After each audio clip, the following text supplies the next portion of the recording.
Fala, meus queridos, seja bem-vindo a mais um vídeo aqui no canal, mais um vídeo de testemunho para edificar a sua vida. O testemunho de hoje é de um pastor, Valmir Leal.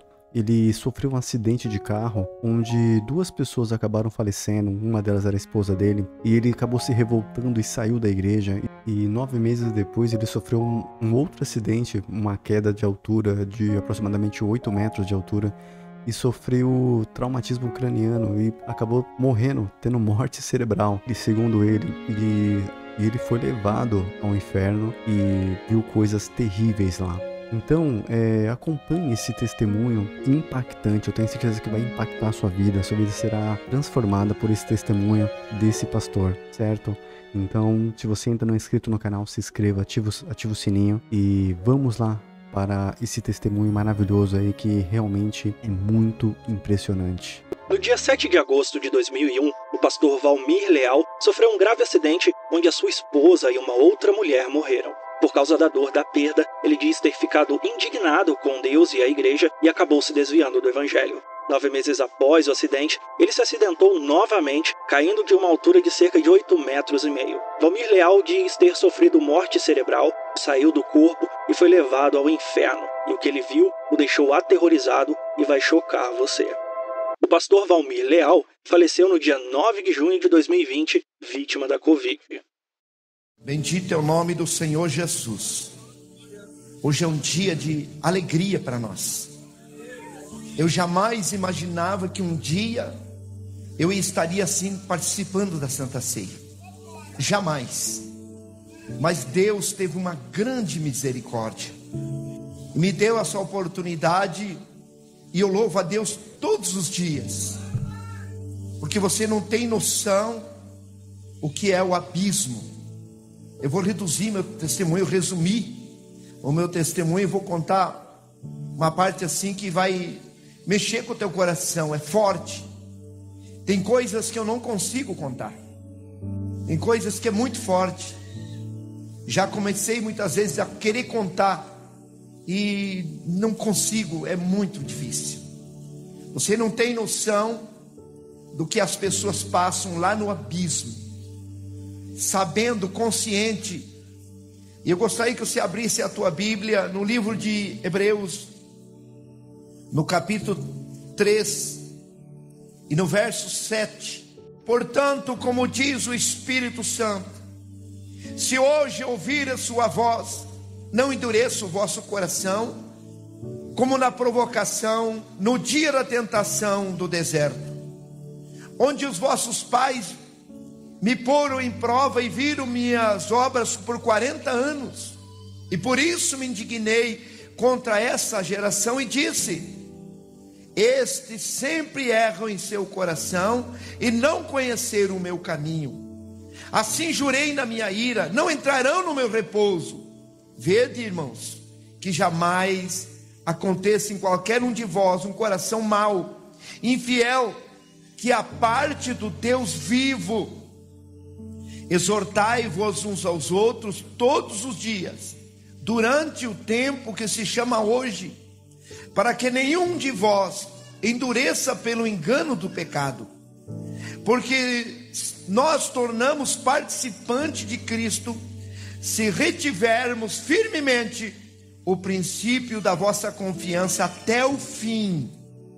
E enquanto se diz hoje, se ouvirdes a sua voz, não endureçais o vosso coração, como na provocação, porque havendo alguns ouvido e provocaram, e não todos foram os que saíram do Egito por meio de Moisés, mas com quem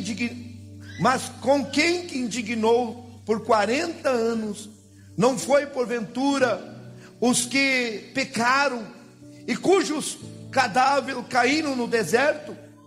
E quem jurou que não entraria no seu repouso, senão os que foram desobedientes? E vemos que não puderam entrar por causa do quê? Por causa da incredulidade. Se assenta, por gentileza. Irmãos, eu digo para vocês, o que eu quero, não é o que eu queria, o que eu quero é esquecer esquecer o que eu passei. O que eu mais quero é que um dia eu não lembre do que aconteceu e aonde eu tive. Eu cheguei até a falar para Deus que eu nunca mais ia contar. Cheguei a passar mal em cima do altar, porque eu revivo tudo de volta. Mas como Deus tocou no coração do missionário, e eu sei que vai edificar a sua vida, é forte, é muito forte. Irmãos, e hoje aqui, como nós lemos na Bíblia, que quando nós ouvir a voz de Deus, não é para nós endurecer o nosso coração. Hoje, através desse testemunho, Deus vai falar com alguém aqui. Você está passando luta, o inimigo lutando para tirar você da igreja, tirar você da presença de Deus, afastar você do caminho que está levando ao céu. Mas por causa da incredulidade, muitos, milhares, não conseguiram entrar. Eles acharam que iam entrar na terra prometida, mas o engano do pecado e a incredulidade, eles não puderam entrar por causa dessas duas coisas.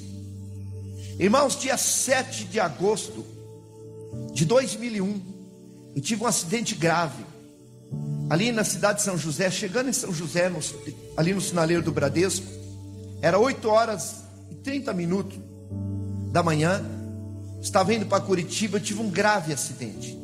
Até eu dei as fotos lá para o Kleber, não sei se você vai conseguir passar, do carro ali, tudo esmagado. E nesse acidente teve 2 pessoas que perderam a vida, a falecida esposa e mais uma irmã que estava comigo. Eu estava na igreja, Deus tinha falado, era um plano de Deus, porque nem tudo que acontece na nossa vida é o plano de Deus, mas tem coisas que é o plano de Deus. E ali eu perdi a minha esposa e mais uma irmã da igreja. Eu estava dirigindo a igreja, estava firme na igreja, trabalhando na obra, e aquilo, irmãos, foi me entristecendo, porque na luta que o diabo vem, e aí ele começa a fazer nós questionar, e começa, irmãos, a fazer nós ficar meio com dó de nós mesmos. E eu lembro que eu fiquei mais uns 3 meses dirigindo igreja, e cada dia que eu vim na igreja eu voltava assim pior, o diabo lutando. Como foi acontecer isso? Por que isso? 2 filhos prematuros ainda, muito apegado à mãe, e meus filhos não queriam ir para casa, ficavam esperando a mãe, queriam, vamos esperar a mãe, vamos esperar a mãe. Aquilo foi me entristecendo. E nós temos que tomar cuidado de tomar decisões precipitadas na luta. E ali eu comecei a tomar decisões erradas. E a tua decisão de ontem é o que você é hoje, e a decisão de hoje é o que nós seremos amanhã. E eu lembro que eu cheguei e disse assim: olha, eu não tenho mais condição de dirigir igreja, assuma tudo aqui, eu não quero mais, eu vou cuidar dos meus filhos, vou cuidar de mim, eu não estou em condição. E eu entreguei tudo e voltei para minha casa. E ainda eu continuava vindo na igreja de vez em quando, e eu fui me entristecendo cada dia mais. E um dia eu tomei uma decisão pior da minha vida. Eu fechei a minha Bíblia de madrugada e joguei a minha Bíblia com tudo em cima do guarda-roupa, e falei: eu nunca mais prego o evangelho. Indignado, revoltado, porque o diabo vai se aproveitando. E ele fala na nossa mente, porque dentro da nossa mente é um campo de guerra. Será que vale a pena eu estar na igreja? Será que vale a pena? Os irmãos me abandonaram, eu queria todo mundo em volta de mim. E eu comecei a ficar aquele crente dodói. E um dia eu disse: não prego mais. E aí, quando eu joguei a Bíblia, irmãos, o Espírito Santo saiu da minha vida. Eu senti ele sair. E eu fiquei uma pessoa tão vazia, que não tinha mais sentido a minha vida. Eu fiz até propósito, orei, mas ele não voltou. É por isso que diz a Bíblia no livro de Efésios 4:30: não entristeça o Espírito Santo que foi dado para vós. Como que entristece? Tomando decisões erradas, entregando o que Deus deu, saindo fora do propósito de Deus. E aí eu não tive mais força. Tentei ir para a igreja, eu entrava um pouquinho, eu saía chorando. E eu falei, eu nunca mais vou para a igreja. Fazia 9 meses e 3 dias do primeiro acidente, eu tive o segundo acidente. Porque ali, irmão, no primeiro acidente, meu carro moeu. O caminhão bateu, tombou em cima. Eu fiquei 1h30 embaixo do caminhão, esmagado, engolindo areia, o caminhão carregado de areia, mas só que trincou um fio de costela. Eles me queimaram as costas, cortando a ferragem, mas quando eles endireitaram o assento, ainda eu falei, tirem ela. Eles, não, ela não tem mais jeito. E as duas que estavam junto comigo foram a óbito. Mas dia 10 de maio de 2002, eu estava já fracassado, sem ceia, fazia 9 meses e 3 dias exatamente do primeiro acidente. Ainda eu cheguei no trabalho, eu estava construindo, ali em frente à prefeitura, no Bingo Palácio Centro, construindo 1.200 metros, tinha 52 funcionários. E eu cheguei no trabalho, Deus ainda usou o irmão Rubens, que era um funcionário, chegou e falou assim, pastor Valmir, por que você não volta para Jesus? Volta. Ele me abraçou e ele chorou. Volte para Jesus, pastor. E eu falei para ele, onde você vai pregar hoje? Mas para ele parar de falar. Eu não queria que falasse mais em igreja. Eu estava indignado, revoltado. E ele disse assim, volte, rapaz, eu estou sentindo que a tua vida, tuas oportunidades estão se findando. E ele falou, não, eu vou pregar lá em Contenda. Eu falei, então eu vou lá, eu vou reconciliar, mas para ele parar. E 11h30 eu estava em cima do telhado, ajudando a cobrir. Quebrou a telha, eu caí uns 8,70 m. Quando afundou a minha perna, porque eu estava sem cinto, ajudando. Ali eu era responsável pela obra, andando por cima das tábuas. E tinha um servente que estava levando umas telhas, sofrendo. E eu peguei de um lado e disse, não, vamos levar. Quando nós ponhamos aquela telha em pé, deu um vento, foi o próprio inimigo, me desequilibrou e eu saí de cima das tábuas, pisei na telha e a telha quebrou. E quando afundou a minha perna, eu já gritei, meu Deus, eu vou morrer, e estou desviado, porque eu sabia a altura que eu estava. E foi quebrando e eu vim. E quando eu caí no chão, eu levei as mãos, quebrou os meus 2 braços, o braço esquerdo ficou mais curto, uns 15 centímetros. Meu braço, meu direito também quebrou, o joelho. E eu bati minha cabeça e deu traumatismo craniano. E quando eu caí no chão, irmãos, eu tentei reconciliar, mas não tive mais força. E aí começou a gelar o meu corpo, eu vi a morte. A morte vindo em forma de uma lesma, ela veio, eu comecei a gritar, não, eu não posso morrer, não faz isso comigo. E ela foi me engolindo, eu fui gelando. Fui gelando como se estivesse entrando dentro de um congelador. Quando ela acabou de me engolir, eu fui saindo do meu corpo. Eu saí do meu corpo tão natural, como tirar o meu pé de dentro do sapato. Você vai deixando o pé dentro do sapato, sim, vai ficando o sapato. Vida após a morte é real, que nem essa, irmão, natural. Eu fui descolando do meu corpo, foi saindo, e eu fui subindo como um balão que escapa de uma mão de uma criança. Fiquei à altura assim do teto da igreja. Eu via meu corpo, eu vi ainda o irmão Rubens segurando minha cabeça e meu corpo, rodeado de funcionários. E eles gritavam, socorro, ele está morrendo. E eu dizia, irmão Rubens, me ajuda a voltar. Eu saí do meu corpo, irmão Rubens, me ajude. E eles não me escutavam, só cuidando. Eu vi chegar o SEAT, eu vi esponhando no SEAT, eu vi embora meu corpo. E eu fiquei ali gritando, me ajude, eu morri. Aí eu escutei uma gargalhada, e olhei assim, tinha 2 demônios me olhando, mais perto que na parede, e eles rindo. Você já viu aquelas pessoas oprimidas, que cai, que dá aquela gargalhada, de deboche? E eu falei, vocês não vão me tocar. Eles falaram, você morreu desviado. E eu pensei, não vou reconciliar. Mas quando eu pensei, eu falei, não adianta mais, eu já saí do meu corpo. Ah, meu irmão, tão difícil é para uma pessoa que morre desviado. Ali se encerrou todas as oportunidades. Eu tentei reconciliar, eu falei, vocês não vão me tocar. E eles vieram, eles não têm dedo. era como umas unhas, umas garras no lugar dos dedos. Aquela cabeça de cachorro, parecia uma pessoa, um homem, mas cabeça de cachorro. Eles vieram e eles cravaram as unhas. Me pegou assim por trás, cravou as unhas no meu peito. E eu não tinha como me mover. Eu fiquei quietinho de tanta dor. E eu dizia: não faz isso comigo. E eles rindo e dizendo: você morreu desviado, agora não tem mais jeito. E eles me levaram e me jogaram dentro de um poço, um túnel muito grande. Era mais do que as quadras inteiras. E eles me jogaram como quem joga um saco no lixo assim. E eu fui caindo. Os irmãos veem que a vida é tão real, que eu dizia: é um pesadelo. Não é verdade que eu morri. Não, eu não morri. Eu vou me acordar, eu vou voltar para a igreja. Não é verdade que eu morri desviado.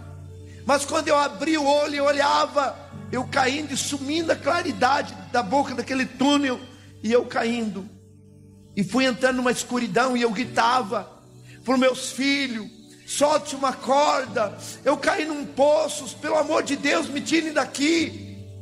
E eu gritava: meu Jesus, não deixe eu ir para o inferno. Vida após a morte é real. A pessoa, irmão, você enquanto está vivo, você sente dor, por causa da alma e do espírito que está no teu corpo. Por que uma pessoa morta pode esquartejar, cortar? Ele não sente nada, porque a alma e o espírito saiu dele. E o que faz nós sentir, pensar, consciência é a alma, é o espírito.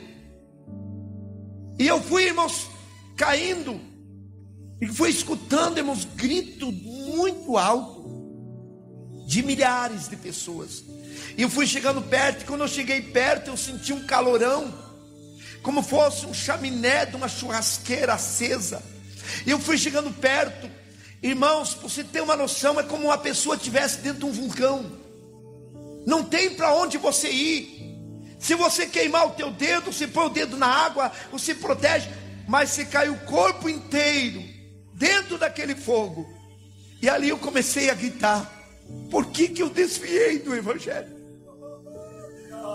Ah, meu irmão, eu gritava, eu preguei o evangelho. Eu sabia que o inferno existia. Ah, meu irmão, se você soubesse quantas mil pessoas estão lá desesperadas, gritando, pedindo uma oportunidade. Quantas vezes eu preguei a parábola do rico e o Lázaro, mas nunca imaginava como é. Se um ser humano escutar os gritos daquelas pessoas que estão lá vivas, conscientes, a pessoa, irmão, perde a memória. Irmãos, eu já ajudei a cuidar pessoas doentes, fase terminal. Quem já ajudou a cuidar? Você sabe, é triste, é horrível. Aquela pessoa ali: ai, você não consegue dormir, você não consegue comer. Duvido, não consegue comer. Lá no inferno, irmão, não é assim não. É de rigir os dentes, é desespero. É aterrorizante os gritos deles. Irmãos, eu lá no meio junto com eles, gritando. E eu gritava: por que eu desviei? Quantas pessoas, irmãos, que por causa de uma luta, por causa de uma repreensão, ele sai da igreja, e ele achando que ele é eterno. Ele não sabe que amanhã ele pode ter um acidente, ele pode infartar, ele pode morrer. E para onde ele irá? Você já viu tantas pessoas no caixão, mas você já se viu num caixão? É normal você ver uma outra pessoa no caixão. É normal você ir num velório de um familiar, mas você já se viu num caixão? Quantas pessoas, irmãos, que não quer servir a Deus por causa de um familiar, um amigo, um namorado, a esposa ou o esposo. Mas se essa pessoa morrer, a família vai levar só o corpo no cemitério, mas ele já saiu dali. E para onde ele irá? Não tem desculpa. Deus vai perguntar: quantos anos você viveu na terra? Tantos anos. Olha, você viveu tantos anos, você teve oportunidade, você ouviu falar de mim. O inferno existe, é real. Existe, eu tive lá. Aleluia.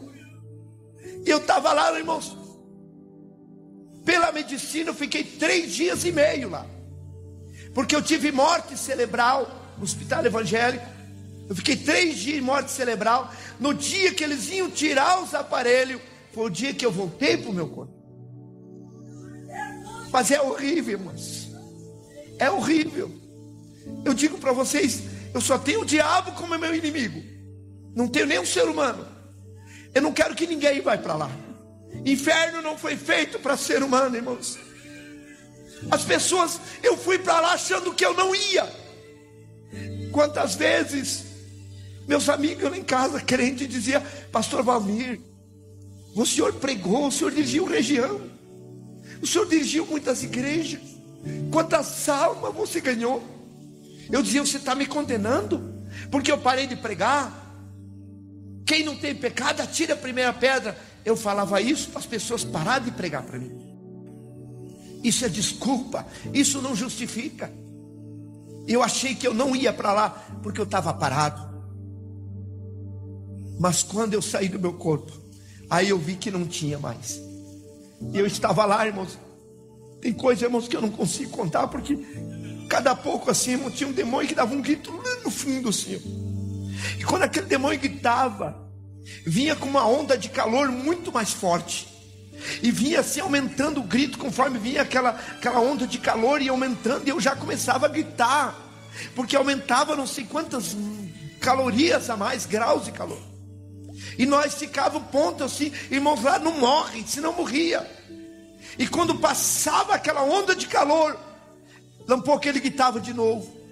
E aquele desespero: socorro, água, me ajude, meu Deus, me tire daqui, me tire daqui. Quantas pessoas que estão lá há milhares de anos, e eles ouviram a palavra de Deus, eles ouviram que tinha que renunciar, e eles não quiseram renunciar.